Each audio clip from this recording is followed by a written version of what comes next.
Shop చాలా బిజీగా ఉన్నట్టుంది. 2-3 స్వీట్స్ తినేస్తే ఎవరు చూడరు. ఏ పాప, ముందు తిన్నాటికి డబ్బులు కట్టమ్మా. హాయ్ ఫ్రెండ్స్, ఇవాళ నేను బాలాజీ స్వీట్స్ కి వచ్చాను. ఇక్కడ స్వీట్స్ చాలా బాగుంటాయి. ఇదే ఇక్కడ మేనేజర్స్. హాయ్ చెప్పండి. ఓ, ఈ అమ్మాయి బ్లాగర్ ఏమో, దీనికి సపోర్ట్ చేద్దాం. ఇది ఇది ఇది ఇది ఇది ఇది ఇది ఇంకా ఇది.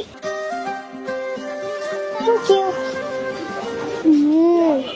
చాలా బాగుంది,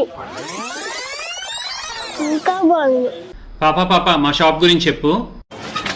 బందర్ లడ్డు, బందర్ హల్వా, పూతరేకులు, బొబ్బట్లు, గుమ్మడికాయ హల్వా, క్యారెట్ హల్వా, ఇలా అన్ని రకాల క్వాలిటీ స్వీట్స్ కావాలంటే మన బాలాజీ స్వీట్స్ కి విజిట్ చేయండి. ఇదిగో నీ గిఫ్ట్. ఎంతమంది ఫాలోవర్స్ ఉన్నారు? ఇంకా అకౌంట్ క్రియేట్ చేయలేదు అంకుల్. దివాళీ కదా, రేపు అకౌంట్ క్రియేట్ చేసి ఫస్ట్ వీడియో మీరే పెడతా. Thank you. అమ్మ పాప